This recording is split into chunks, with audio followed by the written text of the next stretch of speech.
बहुत स्वागत है।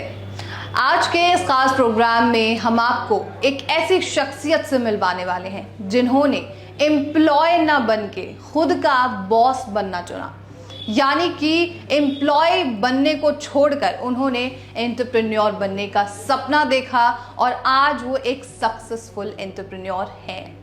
ये शख्स है नवीन मिश्रा, जो आप अभी जिनसे मिलेंगे, जिनकी बातें सुनेंगे और ये सीखेंगे कि आखिर कैसे 12 लाख रुपए पे करने वाली जॉब को उन्होंने छोड़कर एक एंटरप्रेन्योर बनने का सपना देखा और आज वो एक सक्सेसफुल एंटरप्रेन्योर हैं। और साथ ही हमने ये टिप्स भी मांगी हैं कि अगर कोई एंटरप्रेन्योर बनना चाहता है तो वो क्या करे। तो जितने भी यंग बच्चे एंटरप्रेन्योर बनना चाहते हैं वो इस पूरे प्रोग्राम को आखिर तक ज़रूर देखें।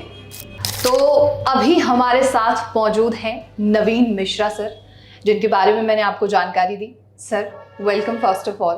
Thank you so much ma'am, thank you so much. और जैसे आपके बारे में हमने पढ़ा, आपके बारे में जाना कि आप एक एंटरप्रेन्योर हैं और जो प्रिंटर्स होते हैं उनकी उसकी दुनिया में आपने एक बहुत बड़ा नाम कमाया है। स्टार्टिंग से जानकारी लेते हैं, लेकिन इससे पहले आप अपने बारे में हमारे दर्शकों को कुछ बताइए। कैसे क्या स्टार्ट हुआ, कहाँ से आया सब कुछ? बेसिकली मैं जिस बैकग्राउंड से आता हूँ, मेरे यहाँ कोई भी बिजनेसमैन नहीं है। सब लोग सर्विस बैकग्राउंड से हैं। ठीक है। मेरे फादर खुद जॉब में थे। मेरे जो चाचा हैं वो एक डॉक्टर हैं, और जो सबसे छोटे वाले मेरे जो चाचा हैं वो भी सर्विस में, गवर्नमेंट सर्वेंट थे वो। तो हमारे बैकग्राउंड में कहीं पे भी बिजनेस नहीं था, मतलब हमारे ब्लड में था ही नहीं बिजनेस। अच्छा। बट जब मैं जॉब करने लगा, मैंने फर्स्ट जॉब स्टार्ट की थी 2006। ओके। ठीक है। 2006 से मैं जॉब कर रहा था। तो जब मैंने जॉब स्टार्ट किया तो मुझे लगा कि जॉब के अंदर ना आपको हर जगह ये चीज बतानी पड़ेगी बार बार कि आपको छुट्टी क्यों चाहिए, लेट क्यों हो गए। बिल्कुल। ठीक है। एक्सक्यूजेस। आपको सैटरडे भी आना है, संडे भी आना है, तो आपकी अपने कोई मर्जी नहीं चलनी थी वहां पे। और मैं ऐसा कभी बचपन से था ही नहीं। मैं हमेशा, अगर आप मेरे बचपन की बात करें ना, मैं एकदम फ्री रहने वाला, मस्ती में रहने वाला लड़का रहा हूँ। तो मेरे लिए वो चीज बड़ी अननोइंग थी कि ऐसा क्यों है। तो मुझे लगा कि नहीं यार, लीग से हटके कुछ करना है। मैंने अपने पेरेंट्स को भी देखा था, मतलब वो जिस तरह मेरे फादर ने 92 से और अभी तक वो नाइट की शिफ्ट कर रहे थे। ओके। तो इसलिए क्योंकि जॉब में थे, राइट। आज मैं अगर उनको बोलता हूँ कि आप दिन का शिफ्ट ले लो, तो वो उसमें कंफर्टेबल ही नहीं है। ओके। वो नाइट की शिफ्ट में कंफर्टेबल है। ठीक है। तो एक जॉब करते करते करते करते करते ना उनका बॉडी भी वैसा ही हो गया है कि अब उनको रात में ही जगना है। हाँ, रात में ही जगना है। तो ये चीज ना मैंने देखी, मुझे लगा कि नहीं यार, ये चीज गलत है। क्योंकि हम लोग पैसा क्यों कमा रहे हैं? टाइम। ठीक है। और हम लोग सोचते हैं कि एक टाइम के बाद हमारे पास बहुत टाइम होगा, बट जॉब में रह के वो पॉसिबल नहीं है। मैंने देखा हुआ है, मैंने हर किसी को देखा है जो ये सोचता है कि यार जब मैं अच्छे लेवल पे जाऊंगा मेरे पास टाइम होगा। बट उस समय मैं देखता हूँ कि जो उनके पास 2-3 घंटे बचते थे ना, वो भी खत्म हो जाते थे, वो भी वो जॉब को दे रहे हैं। बहुत सारी एग्जाम्पल्स है मेरे आसपास। तब मैंने 2013 में ये डिसाइड किया कि नहीं, मुझे जॉब छोड़नी है। और जब मैंने जॉब छोड़ा तो मैं एक डिसेंट जॉब कर रहा था, अच्छा पैसा कमा रहा था वहां पे। और अभी मेरी शादी हुई थी फैब में, और मैंने अप्रैल में डिसीजन ले लिया कि मुझे जॉब छोड़ना है। ओके। क्या जॉब करते थे आप? मैं एडमिन में था, मतलब उससे पहले मैं आईटी में था। ओके। फिर मेरा एमबीए कंप्लीट हुआ और उसके बाद मैं एडमिन में चला गया, और एक अच्छे कंपनी में मैं अच्छे लेवल पे था। एडमिन हेड था मैं, तो अच्छा खासा पैसा उसमें बना रहा था। मतलब अप्रॉक्स 80-90,000 मेरा मंथली सैलरी था उस समय। बट मुझे फिर भी वही था कि मुझे वो जॉब इसलिए नहीं करनी थी क्योंकि वहां पे अब मेरी वाइफ को कहीं घूमने जाना है, राइट। मैंने ये सब सोचा था कि अगर मैं जॉब में रहूंगा तो मैं हर एक चीज नहीं पूरी कर सकता। तो बॉस से पूछो, वो छुट्टी नहीं देगा, फिर क्या करना है यार, नहीं फिर लड़ाइयाँ होंगी। ठीक है। तो ये सारी चीजें ना हो मेरे साथ, जो मैं देखता आया हूँ, मैंने डिसाइड कर लिया, तुरंत डिसाइड कर लिया। मैंने बिल्कुल लेट नहीं किया शादी के बाद कि नहीं यार, मेरे को जॉब नहीं करनी, मुझे बिजनेस करना है। ओके। और आपने कहा बैकग्राउंड नहीं रहा, तो ये कहाँ से चीजें आई? मतलब कोई फ्रेंड होगा, कुछ कोई तो होगा जहाँ से आपने देखा कि नहीं ये किया जा सकता है, मैं बाहर निकल सकता हूँ उस चीज से? नहीं, कोई नहीं था ऐसा। मतलब इवन जब मैंने जॉब छोड़ा तो मेरी फैमिली पूरी तरीके से अगेंस्ट थी मेरी। ओके, मतलब क्योंकि फैमिली ने भी साथ नहीं बिल्कुल उस समय बिल्कुल साथ नहीं दिया। दिया। ओके। और जब मैंने जॉब छोड़ा, क्योंकि अभी नई नई शादी हुई थी, बहुत सारी रिस्पॉन्सिबिलिटी थी, और मुझे कुछ टाइम बाद पता चला कि मैं मतलब फादर बनने वाला हूँ। ओके। तो उस समय अब आप बिजनेस कर रहे हो, तो बिजनेस करने का मतलब ये नहीं कि आपने आज बिजनेस स्टार्ट किया और अगले दिन से आपका अकाउंट में पैसे आने लगे। बिल्कुल ऐसा नहीं होता। ठीक है, बहुत सारे चैलेंजेस मैंने देखे 4-5 साल जो मेरा उस समय बीता है 2013 के बाद से, जब मैंने बिजनेस स्टार्ट करना, बहुत अप एंड डाउन देखे, बहुत क्राइसिस देखे। हाँ, उस समय मेरी वाइफ, मेरे मदर, मेरे फादर, सबका सपोर्ट रहा। ओके। तभी मैं उससे बाहर निकल पाया, क्योंकि वो जो टाइम था ना, मैं जब मॉर्निंग में उठता था, आप खुद सोचो 2006 से 2013 तक मैं कंटिन्यू जॉब कर रहा हूँ, मुझे पता है कि मेरा क्या रोल है। ठीक है, और आप एकदम से उठ रहे हो अप्रैल में सुबह सुबह, आपको पता ही नहीं आपको कहाँ जाना है, क्या शुरू करना है, कहाँ से स्टार्ट करो, कुछ नहीं पता। तो फिर कहते हैं कि जब आप निकलते हो मंजिल की तलाश में, तो आपको कहीं ना कहीं कुछ ना कुछ दिखाई देता है। तो ऐसे ही हुआ, मैंने आरओ का बिजनेस स्टार्ट किया, एक हमारे पांडे जी थे, उनके साथ मिलके। तो उसमें मैंने अच्छा काम किया, उनके साथ जितना टाइम रहा मैंने काफ़ी सीखा कि किस तरीके से बिजनेस होता है, अकाउंटिंग कैसे होती है, सेल्स कैसे होता है। मैं सेल्स में हमेशा ऐसा ही अच्छा था कि मैं बोलता बहुत हूँ, मैं बोलने में बहुत, मतलब मेरे से अगर कोई अननोन बंदा बैठ जाएगा तो आधे घंटे बाद उसको लगेगा कि वो मेरा बहुत पुराना दोस्त है। हाँ, तो मैं बोलता बहुत हूँ। तो सेल्स मेरा हमेशा से अच्छा था। तो उनके साथ मैंने 1-2 साल मैं उनके साथ रहा। फिर एक बचपन का दोस्त, मेरा स्कूल फ्रेंड, ठीक है, वो मुझे मिला। फिर हमने सोचा चलो यार इससे कुछ हटके करते हैं। वो मेरा सबसे गंदा एक्सपीरियंस रहा। ओके, मतलब बचपन के फ्रेंड के साथ। हाँ, वो मेरा सबसे गंदा एक्सपीरियंस रहा। मैंने मतलब अपने कहते हैं ना कि अपने जितनी मेरे को नॉलेज थी, मैंने उसके हिसाब से कंपनी स्टार्ट की। मेरा ऑफिस सेक्टर 65 में था, मतलब अच्छा कर रहे थे उस समय। लेकिन मैं, जितने भी लोग मुझे देख रहे हैं और जो कुछ नया स्टार्ट करना चाहते हैं, मैं अपने एक्सपीरियंस से उनको ये चीज़ कहना चाहता हूँ कि आप जो करो अकेले करो। ठीक है, प्रॉफिट आपका, लॉस आपका। ठीक है, बट जब आप 2 यूनिट होते हो, यानी जब आप पार्टनरशिप में काम कर रहे हो, तो आप हमेशा याद रखना कि एक यूनिट हमेशा अच्छा काम करती है और एक यूनिट थोड़ी सी कम होती है उससे, कभी इक्वल नहीं चलेगा। तो पार्टनरशिप में वो एक्सपीरियंस मेरा इतना खराब था कि 7 से 8 लाख का मेरा लॉस हुआ। और वो मेरा जो दोस्त, मेरा जो बचपन का सो कॉल्ड फ्रेंड था, वो अमाउंट सब वो लेके चला गया। थोड़ा डीप में जाते हैं, क्या बिजनेस था, कैसे क्या चीज हुई, इसके बारे में बताइए। बिल्कुल बताता हूँ। हम लोगों ने सोचा उस समय जो एक टाइम था ना, वो एक cameras, CCTV cameras, electronics, biometrics, video door phone, 2014-15 का जो टाइम था, उस समय इसका बहुत क्रेज था। ठीक है, बहुत लोग धीरे धीरे ना पता चल रहा था उनको कि हाँ सीसीटीवी कुछ होता है। तो हर किसी को चाहिए था वो, हर किसी को अपने, किसी को शॉप में लगाना था, किसी को घर में लगाना था। ऐसे भी लोग मिले जिनको बेडरूम में भी लगवाना था, बट हमने कभी वो काम नहीं किया। वो हिडन कैमरास वगैरह भी वो हमसे बात होती थी, हमने कभी नहीं किया। तो हम लोगों ने अच्छा काम किया। मैंने करोल बाग से शुरू किया था। हमने एक छोटा सा ऑफिस अपना करोल बाग में स्टार्ट किया था। और मेरी एक आदत थी, या फिर आप ये समझो कि ये बैड हैबिट है मेरी, कि मैं थोड़ा सा ना फ्रंट फुट पे खेलता हूँ हमेशा। अच्छा, हमेशा आगे रहता हूँ। जो मेरा दोस्त था वो पीछे रहता था, मैं हमेशा आगे रहता था। अगर मैं किसी से मिल रहा हूँ तो वो मुझे ही जानता है। अच्छा, ओके, ठीक है। अगर मैं कोई घर रेंट पे ले रहा हूँ तो वो मुझे ही जानता है। अगर मैं कोई माल उठा रहा हूँ तो वो मुझे ही जानता है। और हर जगह मेरे ही साइन चल रहे थे और सब मुझे ही जानते थे, नवीन जी, नवीन जी, नवीन जी। तो जब पैसे लेने देने की बात होती थी तो कहीं उस लड़के का नाम नहीं आता था।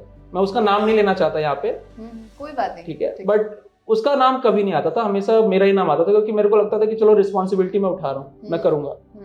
एक टाइम ऐसा आया, हमने जब यहाँ पे ऑफिस स्टार्ट किया था सेक्टर 65 में, तो अच्छा खासा स्टाफ था हमारे पास, बढ़िया काम चल रहा था, सब कुछ बहुत अच्छा। दिवाली का टाइम आया, तो दिवाली के टाइम पे मुझे लगा कि यार जो हमारे साथ एम्प्लॉइज हैं, अप्रोक्स 10 लोग हमारे साथ काम कर रहे थे उस समय, 2015-16 की बात बता रहा हूँ आपको। तो मुझे लगा कि यार ये जो एम्प्लॉइज हैं इनको गिफ्ट वगैरह, बोनस वगैरह देते हैं। और मुझे ये था कि मेरे फ्रेंड के पास वो पैसे हैं।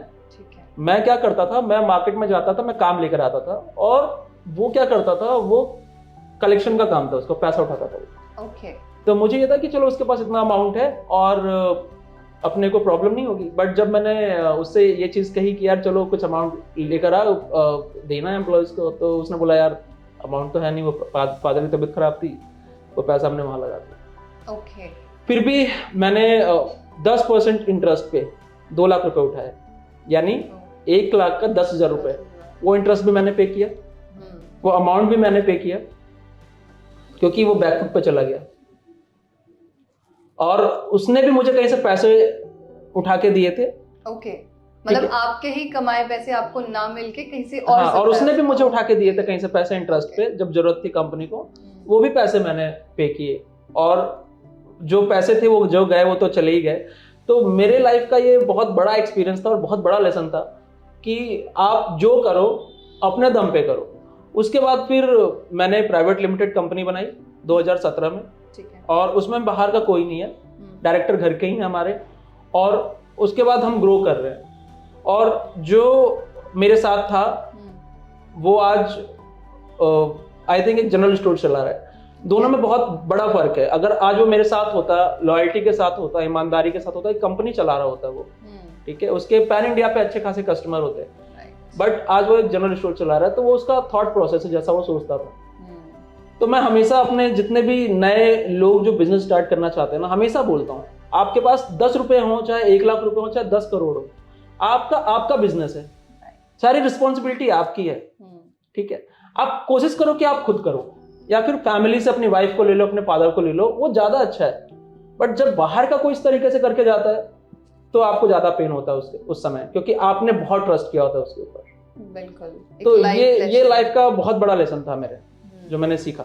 उसके बाद फिर मैंने कभी पार्टनरशिप के बारे में या किसी चीज के बारे में कभी नहीं सोचा। ठीक है। और वो जो दौर था, जो वो गए और उसके बाद आपने प्राइवेट लिमिटेड स्टार्ट किया, उस बीच का दौर कैसा रहा? बहुत ही ज़्यादा डिफिकल्ट था मेरे लिए, क्योंकि फैमिली, जब आप फैमिली में होते हो, और मैं, मेरी वाइफ, मेरे पेरेंट्स, हम लोग सब साथ में रहते हैं, आज भी साथ में ही रहते हैं और हमेशा साथ में ही रहेंगे, मतलब हम उनके साथ ही रहेंगे अपने पेरेंट्स के। तो मैं बहुत लकी मानता हूँ खुद को कि हमारे पेरेंट्स, हम उनके साथ रह रहे हैं। तो होता क्या है ना, जब आप फैमिली में होते हो तो जवाबदेही आपकी बनती है हर किसी को, ठीक है। आपने कितना लगाया, कितना कमाया, ये बताना पड़ता है। और जब ये सारी चीजें हुई, मेरी फैमिली ने ना मुझे कहीं ना कहीं मना भी किया था कि तू मत कर ये चीज होता है, ऐसा देखा है उन्होंने। बट मुझे लगा नहीं यार, मेरे बचपन का दोस्त है, स्कूल फ्रेंड है, क्यों करेगा ऐसा मेरे साथ।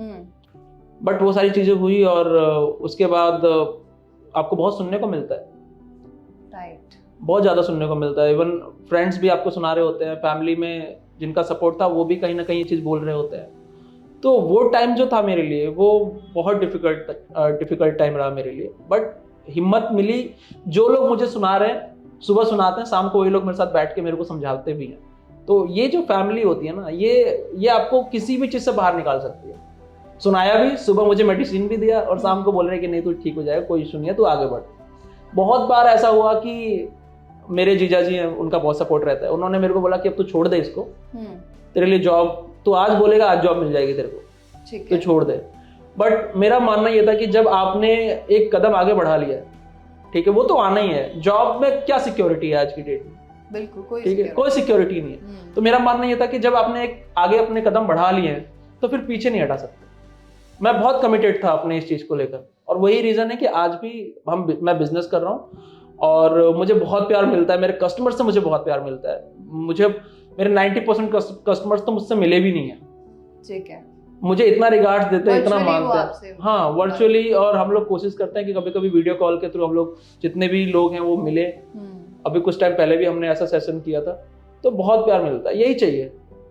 आप पैसा तो बना ही रहे हो ना, पैसा तो कोई भी बना रहा है, लेकिन जो ये प्यार है, उड़ीसा का बंदा मेरे को बैठ के बोल रहा है, नवीन सर मैं बहुत लकी हूँ कि आपके साथ जुड़ा, मतलब मेरे लिए ये लाइन बहुत मैटर करती है। बिल्कुल राइट। तो मेरा जो बिजनेस का जो सपना था वो मैंने पूरा किया, और दूसरा सपना कि लोग मुझे प्यार करें, वो पूरा हो रहा है। बिल्कुल, और क्या चाहिए। बिल्कुल। और अभी जो आपकी प्राइवेट लिमिटेड कंपनी है वो क्या करती है, इसके बारे में कुछ हमें बताइए आप। जब मैंने प्राइवेट लिमिटेड कंपनी स्टार्ट की तो उस समय हम लोग इलेक्ट्रॉनिक सिक्योरिटीज का ही काम करते थे।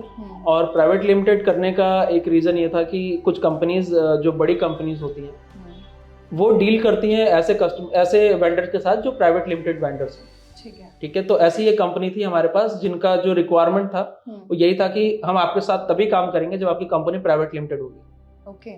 तो मुझे लगा कि यार कब तक हम प्रोप्राइटरशिप में छोटे छोटे काम करते रहेंगे। हमें भी एक कदम आगे बढ़ाना चाहिए। और उसके बाद फिर एक मेरे जानने वाले थे, उनसे मैंने बात की, तो उन्होंने हेल्प की मुझे इस चीज़ में, इसको प्राइवेट लिमिटेड करने में काफ़ी हेल्प की। और उन्होंने वो कंपनी बनाई हमारी, और आज भी वही देखते हैं हमारी कंपनी को, बहुत अच्छे तरीके से टेक केयर कर रहे हैं, बहुत अच्छा है। तो मुझे ये चीज़ वाकई में रियलाइज़ हुआ कि मतलब अगर आपको ग्रो करना है लाइफ में, तो आपको मार्केट के अकॉर्डिंग चलना पड़ेगा। बिल्कुल। ठीक है, अगर मैं प्रोप्राइटरशिप में काम कर रहा होता तो शायद मैं एक सिटी के अंदर ही काम करता हुआ रह जाता।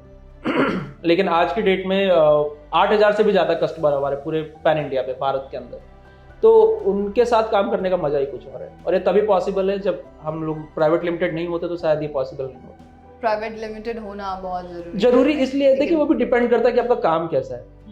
अब आप एक जनरल स्टोर चला रहे हो और आप प्राइवेट लिमिटेड कंपनी लेके बैठ जाओगे तो नहीं चलेगा, क्योंकि कस्टमर आपके आसपास का आ रहा है।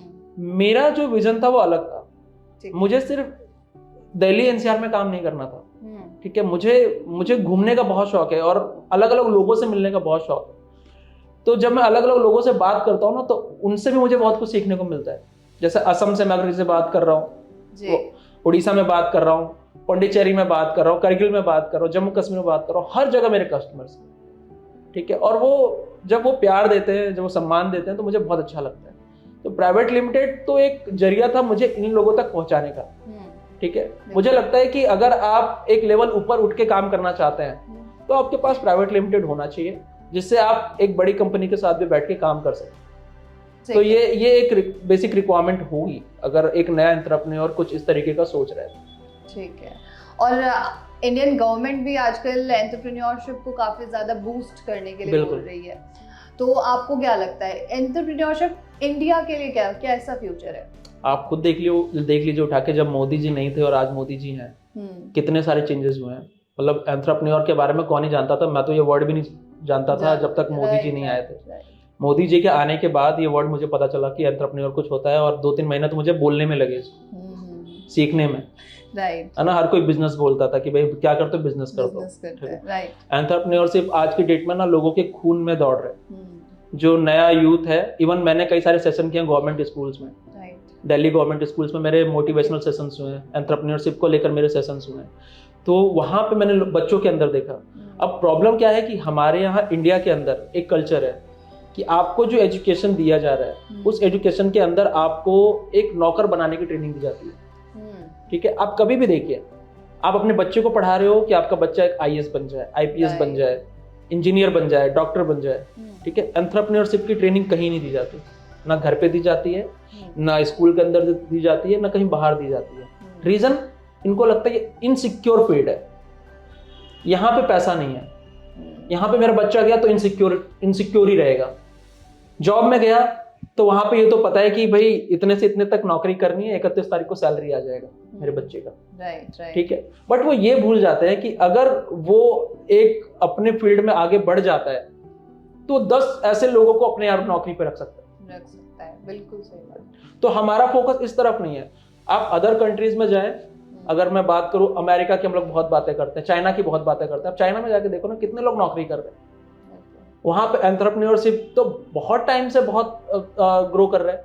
इंडिया के अंदर अब मोदी जी के आने के बाद ही क्यों हुआ, मुझे लगता है कि ये तो हमारे यहाँ 1990 या फिर 2000 से ये चीज के ऊपर बहुत ध्यान देना चाहिए था। आज हमारा देश कुछ और होता। ठीक है, तो मुझे लगता है कि जितने भी पढ़ाई करने वाले बच्चे हैं, जो 10वीं कर रहे हैं, 12वीं कर रहे हैं, उनको ये चीज समझनी पड़ेगी कि आप जो कर रहे हो बहुत अच्छा कर रहे हो, लेकिन अगर आप एंटरप्रेन्योरशिप की तरफ जाते हो, गवर्नमेंट की बहुत सारी स्कीम्स आ गई हैं, फंड्स से रिलेटेड बहुत सारे आपके पास स्कीम्स गवर्नमेंट ने आपको दे दिया है। आप बिल्कुल नए हो तो भी आपको फंडिंग हो जा रही है। ठीक है, और वो सारा का सारा गवर्नमेंट देख रही है कि किस तरीके से आपको, अगर आप नहीं भी दे पा रहे हो फंड, तो आप एनपीए नहीं होगे, गवर्नमेंट उसका भरपाई करेगी। जब इतना आपको फैसिलिटीज मिल रही है तो आपको सोचना क्या है, आप आगे बढ़ो।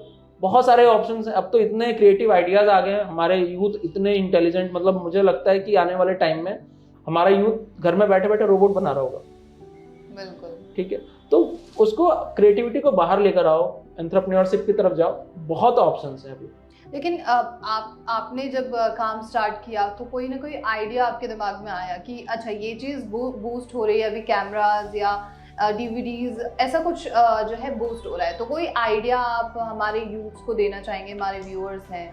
देखिए, मैंने भी जब काम स्टार्ट किया था, मतलब बिजनेस में जब मैं आया था, तो मैंने आरओ, रिवर्स ऑस्मोसिस सिस्टम, जो आज की डेट में हर घर में आपको देखने को मिल जाता है, आरओ सिस्टम, तो मैंने ना उसके साथ काम शुरू किया, क्योंकि मेरे एक जानने वाले थे, उनको पता था कि हाँ मैं अभी कुछ नहीं कर रहा हूँ, तो उन्होंने मुझे बुलाया और बताया कि देखो आज की डेट में हर घर में ये लग रहा है। बहुत काम किया मैंने, लेकिन प्रॉब्लम क्या है कि वो जो बिजनेस है वो सीजनल है। गर्मी में तो बहुत अच्छा चलेगा, ठंड में वो बिजनेस बैठ जाता है, और उसमें सर्विस बहुत ज्यादा है, लीकेज है तो इंजीनियर भेजो, उसमें मेम्ब्रेन चेंज हो गया, प्रॉफिट मार्जिन बहुत अच्छी थी उस समय, ठीक है, बट आज के डेट में कोई प्रॉफिट मार्जिन नहीं है, सर्विस बहुत ज्यादा है। तो मुझे जब मैं अपने फ्रेंड के साथ मिला और हमने जब डिस्कस किया, तो हमने यही चीज डिस्कस करी कि यार ऐसा कौन सा बिजनेस करें जो 12 महीने चले, 12 महीने का बिजनेस हो। तो जो कैमराज है उसका कोई सीजन नहीं है। सीसीटीवी कैमरा तो आप सर्दी में भी लगा रहे हो, गर्मी में भी लगा रहे हो, बारिश में भी लगा रहे हो, धूप में भी लगा रहे हो, उसका कोई सीजन नहीं है। तो हमारे को लगा कि यार ये चीज अच्छी है, अगर हम इसमें जाते हैं तो इसके अंदर कोई सीजन नहीं है, और मतलब अच्छा बिजनेस मॉडल है। काम करते रहे, फिर ये सारी चीजें हुई जो मैंने आपको भी बताया था। फिर जब मैं खुद करने लगा बिजनेस, तो मुझे लगा कि यार अब जो प्रॉफिटेबिलिटी हमारे को इस बिजनेस में मिल रही थी, ऑनलाइन ने वो खत्म कर दिया। अमेजन पे, फ्लिपकार्ट पे ये कैमरा जितने में हम बेच रहे थे उससे कहीं सस्ता मिल रहा है। अब लोगों ने क्या शुरू कर दिया कि वो मंगाते थे अपने पास अमेजन ऑनलाइन से, इलेक्ट्रीशियन को पकड़ा और उससे उसने लगवा लिया 200, 300, 500 रुपए देकर, तो हमारा काम खत्म। तो अब क्या करें, अब कौन सा बिजनेस करें? तो फिर मैंने बहुत, और ये जो बिजनेस आज मैं कर रहा हूँ, ये एक्सीडेंटली आया था मेरे पास। एक स्कूल था, उस स्कूल के लिए मैं काम कर रहा था, काफी सारे हमने बायोमेट्रिक्स लगाए उसके अलग अलग लोकेशन पे, पैन इंडिया पे काफी सारे स्कूल थे उसके। और उसके बाद वहां उनको जरूरत थी एक आईडी कार्ड प्रिंटर की। और मैं जानता था किसी एक पर्सन को जो आईडी कार्ड प्रिंटर यूज करता है, उसके हमने कैमरा लगाया था। मैंने उनको फोन किया, उनसे नंबर लिया, जो बंदा लगाता है आईडी कार्ड प्रिंटर, फिर उनसे बात की, और उसने मुझे एक प्रिंटर पे 6,000 से 7,000 रुपए का प्रॉफिट दे दिया। हाँ, तो मुझे लगा यार ये तो अच्छा बिजनेस है। तो फिर तो यहाँ से क्लिक हो गया। हाँ, ये उसने मुझे कई बार कहा कि यार नवीन सर आप कर सकते हो, यार आप कर सकते हो, ये भी काम कर सकते हो। तो मैंने इतना ध्यान नहीं दिया। फिर धीरे धीरे जब 1, 2, 3, 4, 10 प्रिंटर जब निकलने शुरू हो गए, प्रॉफिट मार्जिन भी अच्छा था उस समय, तो मुझे लगा यार ये बिजनेस तो अच्छा है। दूसरा, इस बिजनेस को आगे तक ले जाने का मेरा मकसद क्यों हुआ कि मैं इसे आगे तक लेकर जाऊं? रिकरिंग रेवेन्यू, मतलब अगर आपसे किसी ने प्रिंटर ले लिया तो ऐसा तो है नहीं कि 6 महीने में प्रिंटर खराब हो जाएगा। अब उसके जो कंज्यूमेबल्स है, उसकी जो सर्विस है, उसके लिए आप मेरे पास आ रहे हो। उसके कंज्यूमेबल्स के लिए आप मेरे पास आ रहे हो, उसके सर्विस के लिए मेरे पास आ रहे हो, पीवीसी कार्ड्स के लिए मेरे पास आ रहे हो, उसके इंक के लिए मेरे पास आ रहे हो, जो भी वो सारी चीजें भी आप कवर कर रहे हैं, सब कुछ। तो यहाँ पे सबसे अच्छी बात क्या है कि अगर एक कस्टमर मेरा बना 2018 में, तो आज भी जुड़ा है मेरे साथ। रीजन कि उसका प्रिंटर चल रहा है और उसको कंज्यूमेबल्स चाहिए, ठीक है।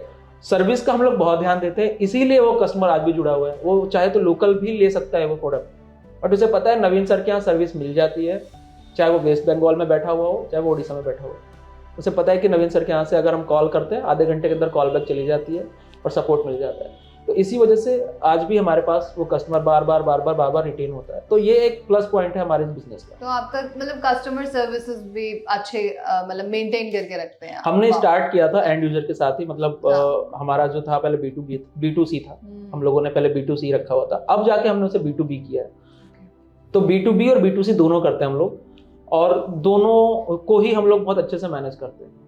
ओके, तो ये तो बात हुई कि आपका क्या बिजनेस है। अब आप मार्केट रीड करते होंगे एज एन एंटरप्रेन्योर। ये होता है कि हम मार्केट में हर चीज़ देखते हैं कि क्या हो रहा है, तो आपको क्या लगता है कौन सा सेक्टर सबसे ज़्यादा आजकल बूम पे चल रहा है, और इन फ्यूचर आने वाले 7 से 8 साल में जो नए एंटरप्रेन्योर है उसमें काम करके बहुत कुछ कर सकते हैं? अब सॉफ्टवेयर इंडस्ट्री बहुत अच्छा काम कर रही है इस समय। फॉर एग्जांपल अगर मैं बात करूं आपसे AI, है ना, मुझे लगता है आने वाले टाइम में अगर आप खुद को एडुकेट नहीं करते हैं तो AI आपसे आगे निकल जाएगा। ठीक है, ये एक एडवांटेज भी है और एक डर भी है। बिल्कुल। क्योंकि AI ने क्या किया है, AI ने वो काम जिसके लिए आप 5,000 10,000 रुपए लेते थे खत्म कर दिया, बहुत इजी कर दिया, बहुत इजी कर दिया। और वो काम जिसमें आपको 1 हफ्ता 10 दिन लगता था, वो काम आपको वो मिनटों सेकंड्स में करके दे रहा है। ठीक है, तो AI मतलब खुद को अपडेट करना पड़ेगा आपको। अगर आप अपडेट नहीं करेंगे, सॉफ्टवेयर इंडस्ट्री बहुत तेजी से ग्रो कर रहा है। साथ ही साथ सॉफ्टवेयर के अलावा मैं जिस इंडस्ट्री के अंदर हूँ ये भी बहुत बूम कर रहा है। तो मैं हमेशा अपने कस्टमर्स को बोलता हूँ, आपको जुड़ना है मेरे साथ, जुड़ो, मैं बताऊंगा, मैं सिखाऊंगा किस तरीके से आप कर सकते हो। क्योंकि आप देखो, मैं जिस प्रोडक्ट में हूँ ना आज की डेट में, उसको हर किसी को नीड है। जैसे हॉस्पिटल्स हैं, मेंबरशिप कार्ड वो प्रिंट करके दे रहे हैं। इसके अलावा आपके कॉलेजेस हैं, स्कूल्स हैं, कंपनीज हैं, ठीक है, पेट्रोल पंप है। ऐसा कोई सेक्टर नहीं है जहाँ पे इस आईडी कार्ड प्रिंटर की नीड ना हो। CSC सेंटर जो लोग चला रहे हैं, जो आधार कार्ड प्रिंट कर रहे हैं, पैन कार्ड प्रिंट कर रहे हैं, यही प्रिंटर यूज करते हैं। प्रॉफिट मार्जिन बहुत अच्छा है। अगर आपने कभी, आपको याद हो, आपने आधार बनवाया हो, 100 रुपए से नीचे तो नहीं दिया होगा, नहीं दिया ना। उनकी कॉस्टिंग है 15 से 20 रुपए, सब कुछ मिला के। मतलब इतने बड़े प्रॉफिट मार्जिन पे आप मुझे बताओ कौन सा बिजनेस है जो काम कर रहा है? हम लोग खुद 5 से 10% पे काम कर रहे हैं मैक्सिमम, बट क्योंकि हमारे पास रेगुलर काम है तो हमें वो 5 से 10% सही लगता है। ओके। और कोई अगर प्रिंटर्स की वर्ल्ड में ही आगे बढ़ना चाह रहा है, कोई काम कर रहा है, कहीं फंस रहा हो, तो उसके लिए आप कोई टिप देंगे कि कैसे वो आगे बढ़ सकता है? बिल्कुल, जैसे मेरे बहुत सारे कस्टमर हैं, जो मेरे कस्टमर थे जिन्होंने प्रिंटर लेके स्टार्ट किया, वो अपने पर्सनल यूज के लिए या फिर कमर्शियल यूज के लिए उन्होंने शुरू किया। अब मेरे चैनल पे ना एक वीडियो है जिसके अंदर मैंने बात की थी कि अगर कोई मेरे साथ जुड़ना चाहता है, तो बहुत सारे कस्टमर्स ने देखा और उन्होंने एज ए डीलर मेरे साथ काम शुरू कर दिया। ओके। अब उनको उस समय तक नहीं पता था कि प्रिंटर पे क्या मार्जिन है, कंज्यूमेबल्स पे क्या मार्जिन है, क्योंकि वो तो मेरे से उस रेट पे ले रहे थे जो हम अपने कस्टमर को देते हैं, एंड यूजर को देते हैं। ठीक है, अब जब उनको वो चीज़ पता चली है कि नहीं ये एक अच्छा बिजनेस हो सकता है, ठीक है। और हम लोग भी क्या करते हैं, हम लोग जो लीड्स है ना, जैसे अब अभी तक हिमाचल की लीड मैं देखता था, तो अगर मेरा हिमाचल में अपना कोई बंदा बैठ गया तो वो लीड वो बंदा देखेगा। ओके। बहुत ट्रांसपेरेंसी रहती है। फिर हम नहीं देखते उसको, जो लोकल बंदा है, जैसे असम में मेरा बंदा बैठा हुआ है तो असम की लीड असम का बंदा बैठेगा, लीड डिस्ट्रीब्यूशन का काम हमारा है।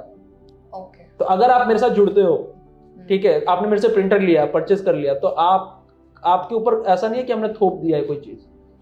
उस प्रिंटर को कैसे निकालना है, ठीक है, कैसे बिजनेस जनरेट करना है, ट्रेनिंग पार्ट, वो सब कुछ हमारा होता है। लीड जनरेशन से लेके ट्रेनिंग पार्ट, किस तरीके से आप उस बिजनेस को ग्रो कर सकते हो, सब कुछ हम लोग करते हैं। हम करके देते हैं। ट्रेनिंग का काम भी कर रहे हैं? ट्रेनिंग बिल्कुल, हम लोग देते हैं ट्रेनिंग अपने जो भी नए हैं, जिनको आइडिया नहीं है उस चीज के बारे में, बताना पड़ेगा आपको। नहीं बताओगे तो फिर वो नहीं कर पाएंगे और फिर आपको लगेगा कि यार मेरा बिजनेस मॉडल ही गलत है। राइट।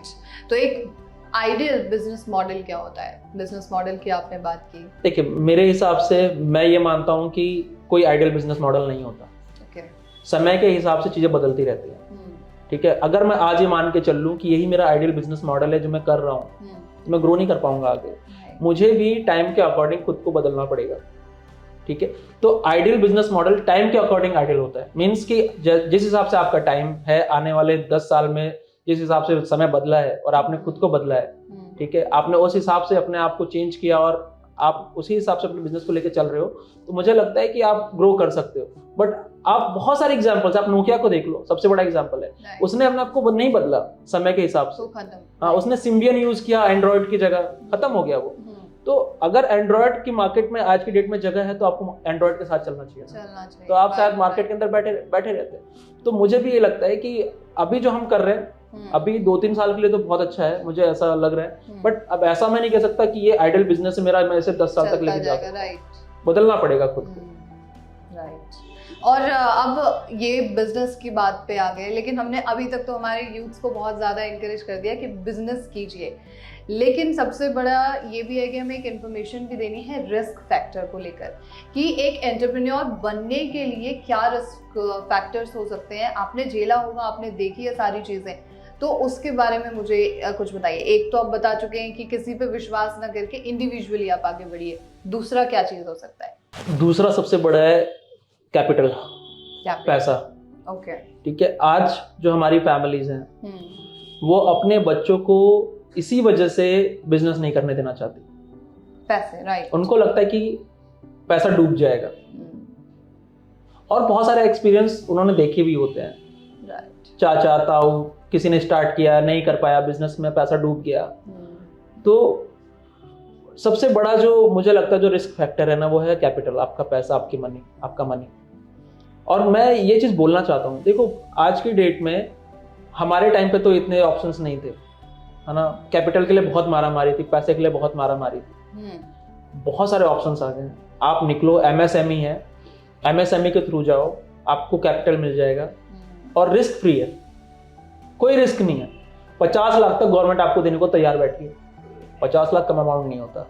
अगर आप उसको यूटिलाइज कर लेते हो अच्छे से, तो मुझे लगता है कि 4-5 साल में आप एक अच्छा मकाम पे होगे, क्योंकि बहुत सपोर्ट है इस समय गवर्नमेंट का। गवर्नमेंट चाहती ही है कि लोग ज़्यादा से ज़्यादा एंटरप्रेन्योर बने, वो चाहे एक छोटी सी शॉप हो, ठीक है, या फिर कोई आईटी फर्म हो, ठीक है। पैसा हर जगह है, तो थोड़ा सा काम तो करना पड़ेगा इसके ऊपर, और ये डर अपने अंदर से निकालना पड़ेगा। और इसमें मैं मानता हूँ कि फैमिली का भी बहुत बड़ा रोल है, कि फैमिली इस माइंडसेट से बाहर निकले कि मेरे को मेरे बच्चे को जॉब ही कराना है।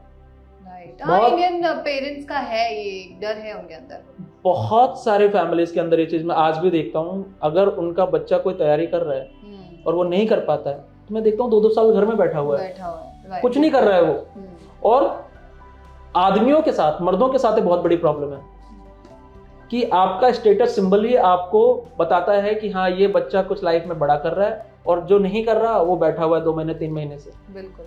और 70% जो लोग हैं, जो डिप्रेशन जो आजकल बहुत फेमस हो गया है, पहले डिप्रेशन कोई जानता भी नहीं था होता क्या है, लेकिन आज की डेट में जो डिप्रेशन है वो एक इतनी बड़ी बीमारी हो गई है, जिसमें मुझे लगता है कि इंडिया का तो 70-80% जो है वो डिप्रेशन में है। और खासकर जो आदमी है, मर्द है, क्योंकि उसको सब कुछ करना है, बाहर भी निकलना है, पैसा भी बनाना है। अगर आपने नहीं बनाया, आपने सोसाइटी के अंदर वो चीज़ अपनी हासिल नहीं की, मकाम हासिल नहीं किया ना, तो आप घर के अंदर ही नहीं, आपको कोई पूछेगा। सोसाइटी की तो बात ही छोड़ो, आपके पेरेंट्स भी कई बार आपको ऐसे ट्रीट करेंगे कि लगेगा कि यार मैं क्या ही कर रहा हूँ, क्या कर रहे हैं। बिल्कुल, ठीक है। तो ऐसे टाइम पे मैं हर उस पेरेंट्स को जो अपने बच्चे को चाहता है कि उसका बच्चा कुछ बड़ा करे ना, आप मौका दो उसे, वो जो करना चाहता है आप करने दो उसे।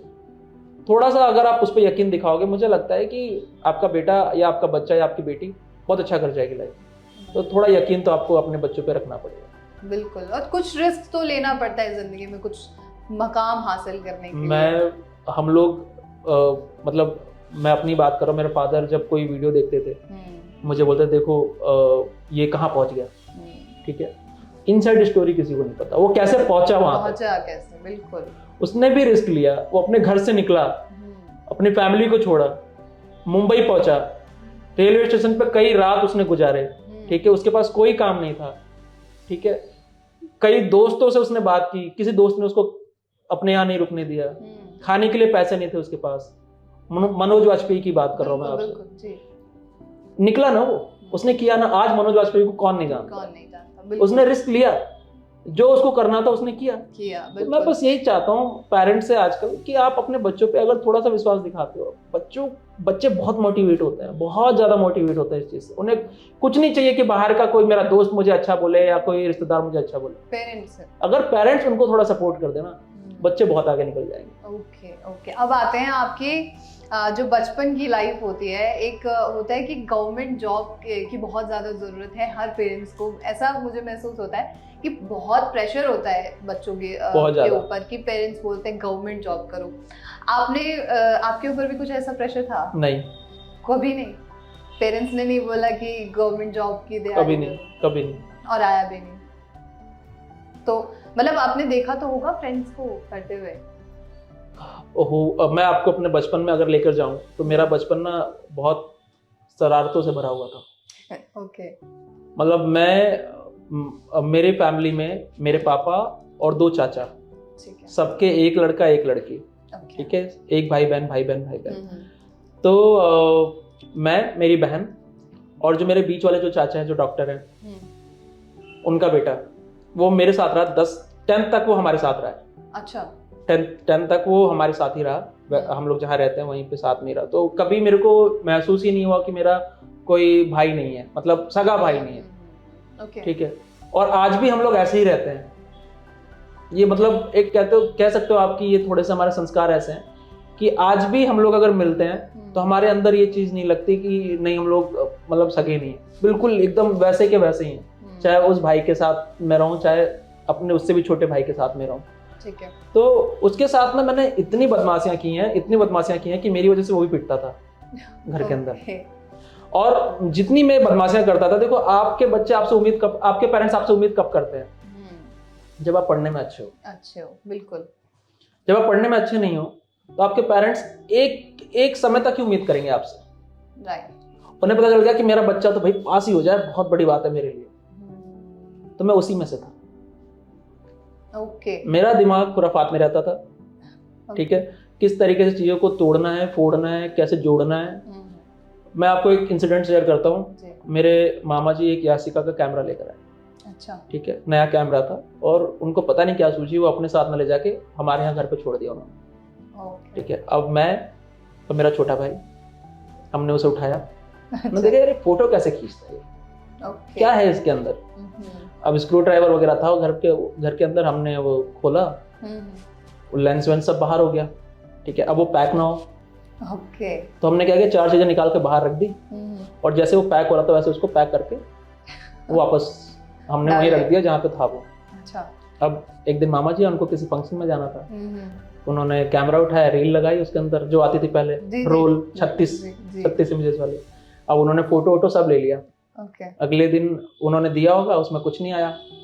रील के अंदर कैमरा काम ही ना करे। वो आए घर, उन्होंने मम्मी को बताया कि ऐसा ऐसा हुआ है, मैंने कैमरा चेक कराया, इसके अंदर के पार्ट्स गायब। अब मम्मी को तो पता है, हर माँ को पता होता है उसके बच्चे के बारे में। तो वो उस समय तो वो चले गए।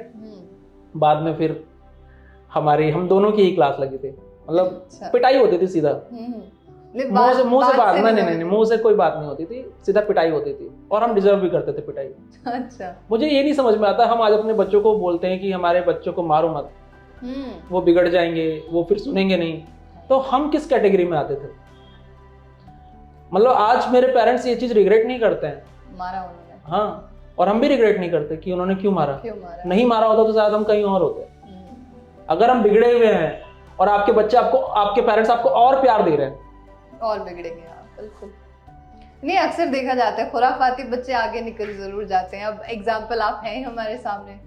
हाँ, ये मैं भी बोलता हूँ कि आप मार्क्स के पीछे अगर जितना भागोगे आप, अगर आपको लगता है कि मार्क्स जो है वही आपको एक सोसाइटी में बहुत ऊंचे पद पे लेकर जाएगा, तो ये आपकी गलत फहमी है। ये सिर्फ आपको एक नौकरी तो दिलवा सकता है, बाकी सब आपकी एबिलिटीज के ऊपर है। और जो बच्चा जितना बदमाश है ना, वो उसके अंदर आप देखो कॉन्फिडेंस उससे ज्यादा होगा। चाहे वो इंटरव्यू देने जा रहा हो, चाहे वो किसी नौकरी में हो, चाहे वो बिजनेस कर रहा हो, अलग ही कॉन्फिडेंस वाला बच्चा होगा। तो मुझे लगता है कि बच्चा बदमाश होना ही चाहिए। अगर बच्चे नॉटी नहीं है तो वो लाइफ में कुछ नहीं। जो बच्चे बहुत पढ़ने वाले हैं, जिनको 4-5 साल में चश्मा लग गया, ठीक है, वो बच्चे लाइफ में फिर वो अकाउंटिंग ही करते रह जाएंगे। उनके चेहरे की स्माइल आप बचपन से ही गायब कर रहे हो। मतलब जो उम्र उनके खेलने की, कूदने की, हंसने की है, ठीक है, आप पढ़ाई का इतना प्रेशर उनके ऊपर डाल दो। मैं ये बोलता हूँ कि तुमने अगर 12th भी कर लिया ना, तब भी तुम्हारा लाइफ सिक्योर है। MBA, BBA, ग्रेजुएशन कुछ करने की जरूरत नहीं। अगर तुमने 12th भी कर लिया और तुम्हारे अंदर अगर स्किल्स है ना, आज की डेट में वो बंदा भी सक्सेसफुल है। बिल्कुल। आप देख लो ना, मोबाइल बेचने वाले सोशल मीडिया के ऊपर जितना नौकरी कर रहे हैं, वही नौकरी करने वाले जा रहे हैं मोबाइल खरीदने के लिए। खरीद रहे हैं, राइट। आपको कितनी रील्स दिखती होंगी डेली की, मोबाइल बेच रहे हैं, हाँ, हजारों। और ऐसा नहीं है कि भीड़ कम है, बिल्कुल नहीं। उनको आईफोन मिल रहा है 25,000 में, 30,000 में, बढ़िया फोन मिल रहा है, और क्या उस पर प्रॉफिट नहीं होगा उनका? आराम से। मैं तो मानता हूँ कि प्रॉफिट कम भी है, लेकिन भीड़ तो ज्यादा है, बिल्कुल। तो भीड़ ज्यादा है, प्रॉफिट कम है, तो वैसे ही आपकी प्रॉफिटेबिलिटी बढ़ जाती है। फुटफॉल जितना ज्यादा है उतनी आपकी प्रॉफिटेबिलिटी बढ़ रही है। तो आज की डेट में जो करना चाहे वो कर सकता है। किसी भी चीज में ऐसा नहीं कि पैसा नहीं है, पैसा सब में। अब आपके हॉबीज पर आते हैं। क्रिकेट भी आपकी एक हॉबी है, ये अभी जिस बात करते पता चला। अब उसके बारे में कुछ बताइए। आपने एक टीम भी शुरू की है। क्रिकेट हर इंडियन जो इंडियंस है, मैंने बहुत कम लोगों के देखा है, हमारे तो ब्लड के अंदर है। बिल्कुल। और इंडिया वर्ल्ड कप जीत चुकी है। इंडिया वर्ल्ड कप भी जीत चुकी है। तो मतलब वो जोश ही कुछ और था जिस दिन वो वर्ल्ड कप चल रहा था। तो बचपन से बहुत क्रिकेट देखा है मैंने, बहुत, और खूब खेला भी है। खेला है। अपने भाई के साथ ही खेला है, और आज भी जो मैं खेलता हूँ भाई के साथ ही खेलता हूँ। मतलब हाँ टीम है, बट उसमें मेरा भाई भी है। ओके। और टीम को मैं ही मैनेज करता हूँ। सबसे बड़ी सिरदर्दी है, मुझे लगता है कि अपना काम छोड़ के टीम मैनेज करना सबसे मुश्किल काम है। लेकिन आपके अंदर ये चीज आ चुकी है, मतलब हाँ, अब मैं ये भी मानता हूँ कि कोई और मैनेज भी नहीं कर पाएगा उसे। जिस दिन मैच है आपका और आपके प्लेयर शॉर्ट हो रहे हैं और आपको प्लेयर लेकर आना है, ठीक है, सबसे मुश्किल काम है ये। मिलते ही नहीं खेलने को बुलाना। हाँ बिल्कुल। अब मेरे ग्रुप में 30 लोग हैं, 30 में से 9 लोग बोल रहे हैं कि भाई हम आएंगे, बाकी कोई नहीं बोल रहा आने के लिए। तो 2 प्लेयर शॉर्ट हो गए ना आपके। तो जॉब के चक्कर में, हाँ जॉब के चक्कर में, फैमिली के चक्कर में, बहुत सारी चीजें हो सकती है। हाँ, किसी भी रीजन से वो नहीं आ पा रहे हैं खेलने के लिए। तो अब उन 2 प्लेयर की जगह किसी और को लेकर आना, ढूंढना। मैंने तो बहुत सारे लोगों से पूछा है जो मेरे आसपास काम करने आते हैं, मैं उनसे भी पूछ लेता हूँ भैया क्रिकेट खेलते हो? अच्छा। जैसे कुरियर वाला आता है हमारे यहाँ कुरियर लेने के लिए, तो मैं बोलता हूँ भैया क्रिकेट खेलते हो? हाँ भैया खेलता हूँ। जेप्टो वाला आता है, खेलते हो भैया? उसके भी नंबर मैंने लेके रखे हुए हैं। हाँ। कल को अगर इमरजेंसी हो जाए उसको डाल दूंगा मैं अपनी टीम में। मेरा मकसद है खिलाना, जो हमने बचपन में नहीं किया। मैं बहुत शौक था किट पहन के, पैड पहन के हम लोग खेलने गए। हमने क्रिकेट बहुत खेला, लेकिन कॉस्को की बॉल से। तो उस समय ना ये चीज अंदर अंदर थी कि यार जब मौका मिलेगा तो छोड़ेंगे नहीं। और वो मौका भी मेरे भाई ने दिलवाया मुझे। मतलब वो खेलता था अपने ऑफिस की टीम की तरफ से। फिर जब वो उसने बताया कि भाई अभी तो ऐसा ऐसा चल रहा है, हम लोग ऑलरेडी खेल रहे हैं, बनाओ टीम। तो फिर मैंने अपने आसपास जो लोग रहते थे उनसे बात की, ग्रुप बनाया, टीम बनाई, और आज भी मैच है मेरा रात में। आज भी जाना है। और ये मैच कहीं देख सकते हैं कोई? हाँ बिल्कुल देख सकते हैं, लाइव जाता है यूट्यूब के ऊपर। ओके, बहुत बढ़िया। नवीन जी, बस आखिरी मेरा सवाल आपसे और होगा कि जो न्यू एंटरप्रेन्योर्स हैं, हमारे व्यूअर्स हैं, उनके लिए आपका कोई मैसेज, कि जोश से भरा हुआ एक मैसेज होना चाहिए कि लोग भी ये सोच लें कि बस आज के बाद हम एंटरप्रेन्योरशिप ही करेंगे। एंटरप्रेन्योरशिप पहली बात तो दिल से निकलता है। जिसको करना है वो दिल से निकलता है। बहुत सारे हमारे इंडिया के अंदर लोग ऐसे हैं जो एंटरप्रेन्योर नहीं करना चाहते, जो जॉब ही करना चाहते हैं। तो वो जॉब ही करें, वो चाह के भी एंटरप्रेन्योरशिप नहीं कर पाएंगे, मतलब वो बिजनेस नहीं कर पाएंगे, प्रॉब्लम होगी। बट बहुत सारे ऐसे लोग हैं जिनको अब पता चल रहा है कि हाँ ऐसा भी कुछ है और जहाँ पे हम अच्छा कर सकते हैं। मैं बस यही कहना चाहता हूँ, अपने दिल की सुनो, ठीक है? सोसाइटी की सुनोगे कभी आगे नहीं बढ़ पाओगे। ये मतलब बहुत पहले से चीजें मैं सुनता आया हूँ, लोग क्या कहेंगे, ठीक है? मैं भी आपसे यही कहूंगा कि जब आप आगे बढ़ जाएंगे ना अपने लाइफ में, तो लोग क्या क्या कहेंगे आपके बारे में, ठीक है? वही लोग जो क्या कहेंगे, वही लोग जब आप आगे बढ़ जाओगे तो क्या क्या कहेंगे आपके बारे में। तो आप ये सोचो कि वो क्या क्या कहेंगे, और ये सोच के आप आगे बढ़ो, आप बहुत आगे जाओगे अपनी लाइफ के अंदर। बिल्कुल बिल्कुल, thank you so much Naveen. Thank you so much. तो ये थे नवीन मिश्रा सर। और एक सक्सेसफुल एंटरप्रेन्योर बनने के लिए आपको क्या करना चाहिए, क्या स्किल आपके अंदर चाहिए, उन सभी चीज़ों की जानकारी आपको मिली होगी। और हमारे चैनल पर ही बहुत सारे पॉडकास्ट हैं, हेल्थ से जुड़े हुए, धर्म से जुड़े हुए, एंटरप्रेन्योर से जुड़े हुए, तो आप उन्हें जाकर देख सकते हैं। और कुछ ना कुछ मैसेज और कुछ ना कुछ टिप आप उन वीडियो से जरूर लेकर जाएंगे। तब तक के लिए आप नेशनल खबर देखिए।